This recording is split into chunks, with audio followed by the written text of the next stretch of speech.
할렐루야. 자, 주님의 이름으로 문안을 하고 우리 하나님께서 오늘 여러분들을 위해서 예비하신 은혜를 여러분들에게 부어주실 때 여러분 모두에게 충만하게 임하기를 주님의 이름으로 축복합니다. 오늘 우리가 읽고 있는 아가서는 여러분 사실은 19금 딱지가 붙은 책입니다. 19금이 뭔지 아시죠?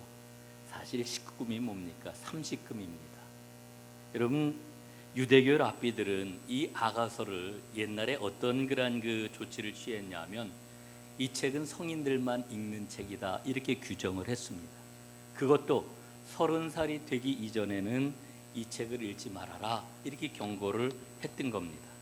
그만큼 이 아가서에는 남녀 간의 사랑이 아주 노골적으로 그리고 성적인 비유들이 아주 가득하게 기록되어 있기 때문에 그렇습니다. 그래서 학자들은 아가서가 과연 경전이라고 할 만한 책인가라고 하는 의문을 옛날부터 계속 제기를 해왔습니다. 아가서는 모두 8장으로 되어 있는데 이 아가서를 보게 되면은 이 8장에 걸쳐서 하나님이라고 하는 말이 단 한 번도 나오지를 않습니다. 처음부터 끝까지 남녀 간의 노골적인 사랑이 묘사가 되고 있고요. 그리고 인간 남녀의 뜨거운 사랑의 노래가 가득하기 때문에 사실 믿음을 갖지 않은 그런 게 사람이 읽어보면은 야, 이거는 연서로구나. 남녀 간의 사랑을 이렇게 아주 뜨겁게 묘사하고 있구나. 뭐 이렇게 이야기하기 딱 좋은 그런 책입니다. 여러분, 실제로 우리가 읽고 있는 이 개역 개정판 같은 경우에는 번역이 아주 굉장히 점잖잖아요. 그래서 이렇게 노골적인 책인가? 뭐 이런 생각이 드는데 여러분, 실제로 요즘 최근에 번역된 그런 번역들을 보게 되면 어떤 때는 정말 낯뜨거운 그런 묘사들이 막 나오고 이러는 것을 우리가 볼 수가 있습니다. 그래서 이게 경전이 과연 될 수가 있느냐라고 하는 의문을 제기해 왔는데 여러분, 그 옛날 랍비 아키바는 이런 이야기를 했습니다. 이 책은 가장 거룩한 책이다. 성경의 다른 책이 거룩하다고 하면은 아가서는 가장 거룩한 책이다 이렇게 이야기를 했습니다. 여러분, 생각을 해보십시오. 우리 손에 들려있는 이 성경이라고 하는 책은 어느 날 갑자기 몇몇 사람들에 의해 가지고 갑작스럽게 만들어진 책이 아닙니다. 여러분, 1000년이 넘는 아주 긴 세월 동안에 수십 명의 저자들에 의해서 써진 책이고 이 책이 신앙 공동체 안에서 읽혀지고 또 배우고 또 묵상하고 그 말씀을 삶에 적용을 하면서 거룩한 문서로 인정을 받은 책이 바로 성경 아니겠습니까? 여러분, 성경은 모두 66권이지요. 그런데 이 66권은 각각 나름대로의 특색을 가지고 하나님의 사랑, 하나님의 생명의 구원의 역사를 이제 일러주고 있는데 여러분, 이 아가서는 하나님의 사랑을 가장 유니크하게 알려주는 책이다 이렇게 이야기를 할 수가 있는 거죠. 여러분, 사랑에 빠지면 어떤 일이 일어날까요? 예? 사랑에 빠지면은요, 눈이 커진대요. 심장의 박동이 빨라진대요. 이 사모함의 마음이 그의 마음을 온통 사로잡아 가지고 감정이 엄청나게 고조가 되고 약동을 한다고 이렇게 이야기를 합니다. 뿐만 아니라 지금 그 사람이 처해 있는 그런 상황이 어떠하든지 간에 그 삶보다는 더욱더 고상한 삶을 살기 위한 그와 같은 힘이 그 안에서 작동을 하게 된다 이렇게 이야기를 하지요. 정말 그런 것 같아요. 구원을 받았다는 게 뭡니까? 하나님과 특별한 관계 속으로 들어가는 것을 의미하는 겁니다. 하나님과 사랑을 나누는 존재가 되었다라고 하는 것을 뜻하는 겁니다. 여러분, 사랑은 우리 안에 있는 모든 것을 변화시킵니다. 자신에 대한 생각, 다른 사람에 대한 태도, 이게 바뀌어져요. 달라져요. 여러분, 삶의 가치관도 그리고 목표도 바꾸어 놓는 것이 사랑의 힘입니다. 하나님이 주신 구원의 효력도 이 사랑하는 모습과 너무나 똑 닮았습니다. 여러분, 오늘 아가서는 몸에 대해서 내밀하고 구체적인 묘사를 지금 하고 있지요. 또 남녀 간의 비밀스러운 사랑을 우리에게 들려주고 있습니다. 여러분, 이것을 통해서 우리는 무엇을 발견합니까? 우리가 하나님과 나누는 그 사랑의 친밀함, 그 친밀함이 어느 정도인지를 우리는 이 말씀을 통해서 발견을 하게 되는 거지요. 여러분, 신앙생활의 모든 것은 단 한마디로 다 이야기를 하면은 친밀함이다, 이렇게 이야기할 수 있습니다. 저는 종종 그런 생각을 해봐요. 왜 하나님께서 인간을 홀로 사는 존재로 만들어 놓지를 않으셨을까? 예? 혼자서 살 수 있는 인간은 없어요. 인간은 늘 함께 더불어 살아가야 됩니다. 왜? 하나님이 그렇게 만들어 놓으셨기 때문에. 여러분, 그래서 우리는 늘 관계 속에서 살아가잖아요. 부부관계, 부모 자식 간의 관계, 친지관계, 친구관계, 혹은 동료관계, 뭐 이런 많은 그런 그 관계 속에서 가족으로 우리는 이렇게 살아갑니다. 여러분, 특별히 하나님께서 세우신 교회를 한번 생각해 보세요. 교회를 가리켜 우리는 하나님의 새로운 사회다, 이렇게 이야기를 하는데, 여러분, 하나님의 새로운 사회인 교회는 한마디로 표현하면 뭐라고 표현할 수 있을까요? 공동체, 이렇게 표현할 수 있잖아요. 교회는 공동체다. 예? 공동체다. 여러분, 하나님이 인간을 만드신 그와 같은 모습을 보면서, 하나님이 창조하신 교회의 모습을 보면서, 우리 인생의 골인점은 결국은 깊은 친밀감으로 나아가는 것이로구나, 이렇게 깨닫는 거예요. 여러분, 인생의 목표가 뭐라고 생각하세요? 더 높은 자리를 출세하는 것? 더 많은 돈을 버는 것? 더 많은 지식을 습득하는 것? 여러분, 사람마다 나름대로 그런 목표들이 있을 수는 있지만, 하나님이 우리에게 일러주시는 삶의 꼬린점, 바로 친밀함을 향해 우리는 나아가는 겁니다. 여러분, 우리가 교회 생활을 하고 있는데, 교회 생활을 한다는 이 말의 의미는요, 사랑을 성공적으로 표현한다라고 하는 말이에요. 교회 생활을 한다라고 하는 것은 서로를 받아들이는 관계로 나아가는 것을 의미하는 거예요. 여러분, 교회 생활을 하면서, 신앙생활을 하면서 사랑을 성공적으로 표현하고 서로를 깊이 있게 받아들이지 못한다면, 여러분, 오늘 우리에게 뭔가 이 풀리지 않는 문제가 지금 걸려 있는 거지요. 여러분, 꼭 기억해야 될 게 있습니다.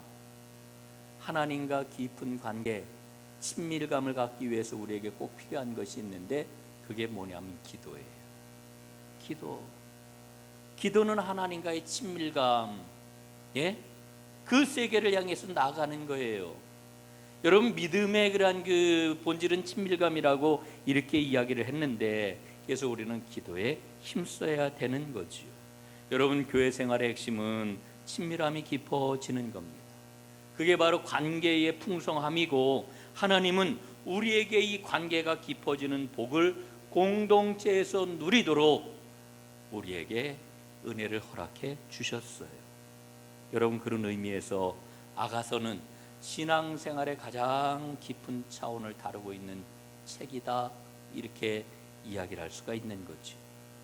여러분, 그거 알고 계신지 모르겠습니다. 유대인에게는 여러 명절이 있는데, 절기가 있는데, 원래 이 아가서는 유대인의 가장 큰 명절인 유월절에 읽는 책입니다. 유월절. 여러분, 유월절은 유대인의 가장 큰 명절이잖아요. 이 유월절은 구원의 절기이잖아요. 언제부터 유대인들이 이 유월절에 아가서를 읽게 되었는지는 분명하지는 않아요. 그런데 이 하나님께서 노예 생활을 하던 이스라엘을 유월절 사건을 통해서 해방시켜 주셨는데, 바로 그 절기에 아가서를 읽었다라고 하는 거지요. 여러분, 이스라엘은 하나님의 그 유월절 사건을 통해 가지고 노예의 신분에서 신분이 어떻게 바뀌었어요? 자유민으로 신분이 바뀌었습니다. 여러분, 구원이라고 하는 게 뭘까요? 하나님이 죄에서 우리를 구원해 주시는 행동을 가리켜 우리는 구원이다, 이렇게 이야기를 해요. 이 구원은 다른 말로 얘기하면은 죄의 결과인 억압과 속박, 그리고 분열로부터 건져주시는 하나님의 행동, 이게 바로 구원이다, 이렇게도 이야기를 할 수가 있지요. 여러분, 우리는 하나님이 우리에게 베풀어 주신 그 구원의 행동 때문에 하나님을 사랑하고 이웃을 사랑하며 아름다운 관계를 맺고 살아갈 수 있게 된 거지. 여러분, 그래서 만약에 우리가 구원받지 못했다라고 하면은 하나님을 사랑하라, 내 이웃을 내 자신과 같이 사랑하라, 이런 명령은요, 공허한 명령일 수밖에 없는 거예요. 우리는 하나님 사랑할 능력 없어요. 우리는 이웃을 사랑할 능력이 없어요. 우리가 구원받았기 때문에 하나님께서 우리에게 허락해 주시는 그 능력, 성령의 능력으로 하나님도 사랑하고 이웃도 사랑할 수 있는 힘이 있는 것이지, 여러분 내 힘 가지고 한 번, 두 번, 세 번, 하루 이틀 사흘 흉내는 낼지 모르지만은 우리는 하나님도 사랑할 수 없고 이웃도 사랑할 수 없는 거예요. 하나님이 우리를 구원해 주신 덕분에 우리는 하나님의 명령을 수행을 할 수가 있게 된 거지요. 생생하고 온전한 사랑을 나누면서 건강한 관계를 유지하면서 살아갈 수가 있게 된 겁니다. 여러분, 이 사실을 우리가 마음에 새겨본다라고 하면, 아, 6월절에 아가서를 읽게 하신 뜻을 알겠다라고 하는 마음이 들지 않습니까? 여러분, 이스라엘은 해마다 6월절을 지켰는데 이 6월절을 지키면서 이스라엘 백성들이 행하였던 일이 무엇입니까? 하나님이 우리를 구원해 주셨다, 끊임없이 이것을 이야기를 하고 이걸 돌아봤다 말이에요. 예? 그래서 6월절 축제가 되게 되면은 여러 그러한 그 의식들을 통해 가지고 아버지가 아들에게, 할아버지가 손자에게 하나님이 우리를 구원해 주셨다라고 하는 것을 분명하게 말하고 인식하도록 해 주었다라고 하는 거죠. 이걸 해마다 듣는 자녀들은 어떻게 되었을까요? 아, 하나님이 역사하셨구나. 그래서 마침내 부모와 자녀가 이런 고백을 하게 되는 겁니다. 우리는 하나님이 베푸신 구원으로 이렇게 자유민이 되었습니다. 이 고백을 함께 하였던 것입니다. 여러분, 그러니까 이스라엘은 해마다 6월절이 되면은 하나님께서 죽음의 자리에서 우리를 구원해 주셨다라고 하는 것을 확인하고 고백하고 그 믿음을 더욱더 굳건하게 부여잡았던 겁니다. 그런데 문제가 생겼어요. 어떤 문제가 생겼을까요? 해마다 6월절이 되면은, 해마다 6월절이 돌아오면은 이 축하를 반복하다 보니까 6월절 이 구원의 역사가 그냥 행사로, 의식으로 전락하고 만 겁니다. 예? 말로 닿을 수 없는 하나님의 은혜에 너무너무 감사합니다. 그래서 하나님 앞에 6월절 제사를 드리기 시작을 했는데, 나중에는 그 감사의 마음, 감격의 마음, 이런 믿음들은 다 사라지고 뭐만 남았어요? 껍데기 제사만 남은 거예요. 껍데기 제사만. 예? 여러분, 우리가 3.1절도 맞고 광복절도 맞는데 혼과 정신은 다 사라져 버리고 행사와 의식만 남은 3.1절 행사, 여러분 해보셨어요? 광복절 행사, 그런 행사 참여해 보셨어요? 얼마나 지루합니까? 얼마나 사람을 맥없이 만듭니까? 6월절이 그와 같은 모습을 갖게 되었다라고 하는 겁니다. 여러분, 제도와 형식만 남는 것보다 세상에 무서운 게 없는 거예요. 여러분, 그래서 등장한 게 뭐냐? 아가서를 낭독하는 게 등장했습니다. 앞에서도 말씀을 드렸습니다마는 언제부터 이 아가서를 낭독하게 되었는지 분명하지가 않아요. 그러나 우리가 꼭 기억을 해야 될 것, 이 출애굽 노예 해방은 이스라엘 백성의 토대입니다. 이스라엘 백성의 뿌리입니다. 하나님께서 이스라엘 백성을 해방시켜 가지고 자유민이 되게 하신 것은 분명한 역사적 사실이잖아요. 그런데 중요한 것은 이 역사적 사실이 분명한 사건이 되어야 되는 거예요. 나의 사건이 되어야 되는 거예요. 역사적인 사실을 받아들이는 한 사람 한 사람에게 그 일이 사건이 되어야 되는 거지요. 여러분, 개인적인 사건으로 출애굽 노예 해방 받은 이 일이 나에게 다가오지 않는다라고 하면은요, 그건 아무것도 아닌 거예요. 그래서 하나님께서는 이 어마어마한 노예 해방의 구원 사건을 기억하는 6월절기에 가장 내밀하고 가장 내면적인 남녀간의 사랑 노래인 아가서를 읽고 부르도록 하셨다라고 하는 거지. 여러분, 앞에서 말씀을 드렸어요. 아가서는 가장 내향적이고 가장 친밀하고 가장 개인적인 책이다. 예? 여러분 보십시오. 구원이라고 하는 것은 하나님께서 인간에게 내려오셔서 이루어 주신 역사적인 일이에요. 예수님은 십자가 위에서 돌아가셨어요. 예수님은 무덤에 묻히셨어요. 예수님은 부활하셨어요. 예수님은 승천하셨어요. 이게 구원의 사건입니다. 그러나 여러분, 이게 나 개인의 사건이 되지 않으면 안 돼요. 만약에 구원 사건이 개인적인 친밀함으로 나의 안에서 일어난 내밀한 사건으로 나에게 내면화가 되지 않는다라고 하면은 여러분, 구원 이야기는 늘 맹숭맹숭한 이야기인 거예요. 남의 이야기인 거예요. 저 권사님은 저렇게 이야기를 하는데 사실은 무슨 얘기인지 잘 모르겠네. 여러분, 이렇게 되는 거지요. 남의 이야기. 여러분, 남녀간의 사랑 이야기가 얼마나 생생합니까? 예? 얼마나 생생해요. 구원의 역사는 내 안에서 이와 같은 사건이 돼야 된다는 거예요. 여러분, 성경 말씀을 보게 되면은 남녀간의 사랑은 하나님의 선물이라고 하는 것을 우리가 분명히 보아요. 아가서에 담겨 있는 이 사랑 이야기는요, 아담과 하와가 처음 만났을 때 얼마나 놀랐어요. 얼마나 설레었어요. 그거를 담고 있는 책이 바로 아가서입니다. 여러분, 창세기 2장 23절에 보면은 아담이 하와를 처음 봤을 때 이렇게 이야기를 하죠. 이는 내 뼈 중에 뼈요 살 중에 살이로다. 여러분, 얼마나 기가 막힌 사랑의 노래입니까? 예? 저는 이것보다 더 아름다운 그런 그 이야기를 못 보았어요. 이는 내 뼈 중에 뼈요 내 살 중에 살이로다. 예? 그리고 그 다음 말씀을 보면은 그들이 벌거벗었지만은 서로를 부끄러워하지 않았다 하는 그런 그 말씀이 이어지고 있는 것을 보지요. 여러분, 성경은 거듭해서 이 남녀 간의 사랑을 통하여서 하나님과 하나님 백성 사이에 결합을 표현하고 있는 것을 우리는 보게 됩니다. 여러분, 종교개혁이 이루어진 지 500년이 넘었지요. 종교개혁 이후에 최고의 신학자를 꼽으라고 하면은 누구도 주저하지 않고 칼 발트라고 하는 분을 꼽습니다.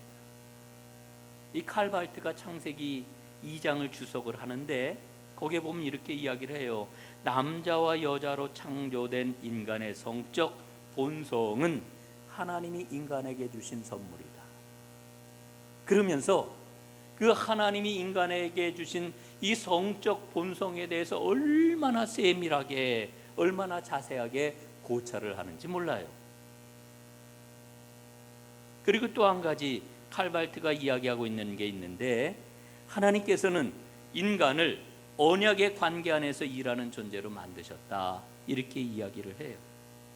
그러니까 인간은 하나님의 언약을 기억하고 언약 속에서 살아가는 방식을 놓치지 않을 때 행복하다는 거예요. 예? 근데 어떻게 됐습니까? 그 다음 창세기 말씀을 계속해서 보면은 인간이 하나님께 반항했잖아요. 반항했어요. 그래서 언약의 기초가 붕괴됐어요. 하나님과 언약의 관계가 깨어지고 말았어요. 여러분, 아가서 말씀은 우리에게 뭐를 이야기를 해주냐 하면은 회복을 이야기를 해요. 언약 속에서 살아가는 방식이 뭐냐? 그것은 바로 깊고 내밀한 사랑이다, 이렇게 이야기를 하고 있는 거지요. 여러분, 성경은 성적인 은유를 사용을 해가지고 하나님과 인간의 관계를 거듭해서 설명을 해요. 크게 두 가지로 다 이야기를 하는데, 이 성적인 비유를 통해 하나는 부정적인 측면을 이야기를 해요. 또 하나는 긍정적인 측면을 이야기를 해요. 여러분, 주로 부정적인 측면은 어디에 주로 많이 기록이 되어 있느냐면 선지서, 예언서들의 이 부정적인 측면이 가득 기록되어 있는 것을 우리는 보게 돼요. 하나님은 우리에게 신실한 사랑을 보여주시는데 우리는 하나님의 그 사랑을 배반했단 말이에요. 그 관계를 신실하게 지키지 못하는 인간의 불순종, 이스라엘의 불순종, 그 반항을 설명을 해주고 있는데, 남녀 간의 사랑을 비유로 해가지고 그 말씀을 하나님이 설명을 해주고 있어요. 몇 구절만 우리가 좀 확인을 해볼게요. 호세아서 4장 10절입니다. 이는 음란한 마음이 그 속에 있어 여호와를 알지 못하는 까닭이라. 호세아서 7장 4절입니다. 저희는 다 간음하는 자라. 그 다음에 예레미야 3장 2절 말씀입니다. 내 눈을 들어 헐벗은 산을 보라. 내가 행음하지 아니한 곳이 어디냐? 내가 길가에 앉아 사람들을 기다린 것이 광야에 있는 아라바 사람 같아서 음란과 행악으로 이 땅을 더럽혔느니라. 그러므로 단비가 그쳤고 늦은 비가 없어졌느니라. 그럴지라도 내가 창녀의 낯을 가졌으므로 수치를 알지 못하느니라. 여러분, 이 말씀은 뭐를 얘기를 해줘요? 하나님은 그 사랑을 신실하게 지키셨다는 거예요. 그런데 이스라엘은, 그런데 우리는 그 하나님의 사랑을 배반했단 말이에요. 얼마나 하나님의 마음이 아프시겠어요. 여러분, 요한계시록 말씀을 보면은 첫사랑을 잃어버렸다 이런 말씀이 나오잖아요. 우린 첫사랑을 잃어버렸어요. 그래서 그 사랑을, 하나님의 사랑을 생생하게 느끼면서 살아가지를 못해요. 구원을 받았는데도 불구하고 그 위대한 하나님의 사랑은 온데간데 없어지고, 그래서 우리는 1년에 한두 번 어떻게 해서든지 그 사랑을 한번 기억을 해봐야지 회상하려고 노력을 하지요. 예? 여러분, 그런데 이 아가서는 다른 예언서들하고 다르게 성적인 측면을 아주 긍정적으로, 이 긍정적인 그런 그 모습을 중심에다가 놓고 말씀을 우리에게 주고 있는 거예요. 창세기 2장에서 하나님께서 이 성적인 그러한 그 아름다움을 인간에게 주신 것이 하나님의 큰 선물이라고 이렇게 이야기를 했잖아요. 그 남녀 간의 긍정적인 사랑을 아가서는 다시 한번 불러오는 거예요. 여러분, 사랑은 힘이 있잖아요. 그래서 그 힘을 우리는 생명이라고 이야기를 하는데, 여러분, 생명의 힘이라고 하는 것은 긍정의 힘이에요. 사랑이 있는 곳은 언제나 긍정이에요. 예? 왜 예수님이 아버지 하나님 앞에 항상 예하고 아니요함이 되지 아니하셨을까? 예? 그 이유가 어디에 있습니까?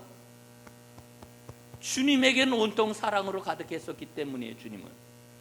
그러니까 언제나 아버지 하나님께 아멘, 긍정. 여러분, 사랑은 긍정이에요. 이게 바로 생명이에요. 아가서는 하나님이 원래 의도하셨던 사랑의 목표가 어디에 있느냐, 우리에게 그것을 깨닫도록 인도해 주는 책이에요. 인간이 하나님 앞에 반항함으로 죽음이 들어왔잖아요. 죽음은 여러 가지 모습으로 표현이 될 수가 있어요. 외로움이나 분리에 대한 두려움이나 좌절과 낙심이나 절망이나 이런 것들로 표현이 되죠. 우리 삶 가운데 끊이지 않는 이와 같은 좌절과 슬픔과 낙심과 분리와 두려움과 외로움, 여러분, 이런 것들을 우리가 어떻게 극복할 수 있을까요? 우리가 어떻게 이겨낼 수 있을까요? 이걸 어떻게 뛰어넘을 수가 있겠어요? 여러분, 오직 사랑으로만 뛰어넘을 수 있어요. 사랑의 친밀함으로만 극복할 수 있다, 이 얘기입니다. 여러분, 코로나 상황 때문에 지금 예배가 제한을 받는데도 불구하고 오늘 이 아침 우리는 하나님의 앞에 모여서 예배를 드려요. 우리가 왜 예배를 드립니까? 예배 드리는 까닭이 무엇입니까? 그것은 매주일 예배를 드림으로 매일 부활하신 주님을 잊지 않기 위해서 예배 드리는 거예요. 그분과 함께 한 걸음 또 한 걸음 걷고, 그래서 그분께 반응을 하고, 그리고 그분과 함께 손을 잡고 부활의 친밀한 삶을 살아가기 위해서 우리는 예배를 드리는 거예요. 예? 아가서는 오늘 우리에게 말합니다. 우리가 일상에서 누리는 남녀 간의 친밀한 사랑이 삶의 원동력인 것처럼 하나님의 사랑을 친밀하게 경험하고 느끼면서 생명을 살아라. 아가서 이렇게 우리에게 말씀해 주고 있는 거예요. 여러분, 출애굽을 통해서 하나님은 그 사랑을 보여주셨는데 그 사랑은 어떻습니까? 광대한 사랑이에요. 압도적인 사랑이에요. 그러나 그 광대하고 압도적인 그 사랑이 내 안에서 친밀한 사랑으로 경험되지 않으면 아무짝에도 소용이 없는 거예요. 예? 아무것도 아닌 거예요. 여러분, 하나님께서 이 땅에 우리에게 오셨잖아요. 그리고 하나님께서는 우리에게 놀라운 역사를 이루어 주셨잖아요. 여러분, 하나님과 관계를 갖는다라고 하는 것은 얼마나 신비로운 일인지 몰라요. 그래서 신앙을 신비라고 이렇게 이야기를 한단 말입니다. 그러나 여러분, 이 신비로움은 눈에 보이는 신비로움이에요. 아가서는 이 신비를 남녀 간의 구체적인 사랑으로 노래를 하고 있어요.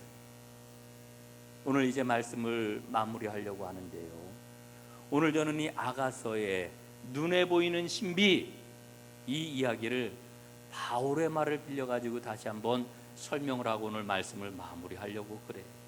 바울은 이렇게 우리에게 이야기합니다. 우리의 몸은 신앙과 밀접한 관련이 있다. 여러분, 오늘 우리가 몸을 가지고 예배드리러 나왔잖아요. 우리의 몸은 신앙과 밀접한 관련이 있다는 거예요. 로마서 12장 1절에 보면 이런 말씀을 우리에게 들려주고 있지요. 너희 몸을 하나님이 기뻐하시는 거룩한 산제물로 드리라. 이는 너희가 드릴 영적 예배니라. 여기에서 몸이라고 하는 게 뭡니까? 이 몸이라고 하는 것은 매일매일 살아가는 일상의 삶을 가리키는 거예요. 예? 일상의 삶. 그러니까 몸으로 살아내는 일상을 하나님 앞에 드리는 것이 영적 예배라고 하는 거지요. 매일매일을 살아내는 일상을 하나님 앞에 드리는 것, 여러분, 이게 영적 예배예요. 영적 예배. 그리고 그것이 바로 하나님이 기뻐하시는 합당한 예배라고 하는 겁니다. 여러분, 육체적인 것은 영적인 것을 담는 그릇이에요. 눈에 보이는 것은 보이지 않는 것의 증거예요. 세속적인 것은 신령한 것의 통로예요. 여러분, 우리 믿음이 분리주의가 돼서는 안 돼요. 이원론에 빠져서는 안 돼요. 영적인 건 거룩한 것, 눈에 보이는 것은 이거는 천한 것 아니에요. 하나님 그렇게 만드시지 않았어요. 예? 여러분 보십시오. 하나님의 그 놀라운 구속의 사랑을 하나님이 어떻게 나타내셨나? 인간의 몸을 통해 가지고 하나님 구속의 사랑을 우리에게 보여주셨잖아요. 예? 예수님이 이 땅에 인간이 되어 오셨잖아요. 예수라고 하는 역사적인 인물이 되어 가지고 몸을 가지고 이 땅에서 사셨잖아요. 요한복음을 보면 보다 분명하게 이렇게 말씀을 하셔요. 1장 14절. 말씀이 육신이 되어 우리 가운데 거하심에 우리가 그의 영광을 보니 아버지의 독생자의 영광이요 은혜와 진리가 충만하더라. 예? 말씀이 육신이 되어 우리 가운데 오셨어요. 우리 가운데 거하셔요. 그래서 우리가 그의 영광을 보게 되었어요. 은혜와 진리가 충만한 그 영광을 보게 되었단 말입니다. 여러분, 아가서는 이 하나님의 놀랍고 끝이 없는 사랑을 인간의 육체적인 사랑을 통해서 설명해 주고 있는 거지. 그 사랑의 본질이 뭐라고요? 친밀합니다. 친밀합니다. 여러분, 그래서 신앙의 본질은 하나님과 내적으로 깊이 나누는 친밀함입니다. 오늘 예배하는 여러분들, 하나님과 그 깊은 친밀함을 누리는 하나님의 사람들이 다 되시기를 간절히 바랍니다. 오늘 10절 말씀에 보니까 주님이 이렇게 우리를 부르고 계셔요. 나의 사랑, 나의 어여쁜 자야, 일어나서 함께 가자. 무화과 나무 푸른 열매가 있고 포도나무는 꽃을 피워 어지러이 향기를 토하는 이때 주님이 우리에게 속삭이시는 거예요. 내가 내 얼굴을 보게 하라, 내 소리를 듣게 하라. 이 주님의 속삭이는 음성, 나를 부르시는 그 사랑의 음성이 들리십니까? 마지막 한 가지 우리가 주의해야 될 게 있어요. 15절 말씀입니다. 주님의 사랑을 헐어내려고 하는 포도원의 작은 여우가 있어요. 악한 사탄 마귀가 우리를 넘어뜨리려고 그래요. 이 작은 여우를 경계하면서 주님의 달콤한 부르시는 그 사랑의 음성을 듣고 일어나 주님의 손을 붙잡고 앞을 향해 나아가는 하나님의 사람들 다 되시기를 다시 한번 주님의 이름으로 축복합니다. 기도하겠습니다. 고맙습니다. 하나님, 오늘 우리를 불러주셔서 하나님의 사랑, 하나님의 그 친밀함에 이르도록 우리를 향해 손을 벌리시고 나의 사랑, 나의 어여쁜 자야, 일어나서 나와 함께 가자 말씀해 주시니 정말 고맙습니다.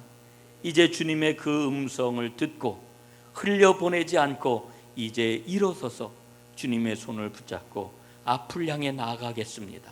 주여, 주님이 늘 힘이 되어주시고 우리의 공급이 되어주시고 능력이 되어주셔서 하나님 나라의 그 아름다움을, 하나님과의 친밀함의 그 축복을 마음껏 누리면서 영광 돌리게 하여 주시옵소서. 예수님 이름으로 기도드리옵나이다. 아멘.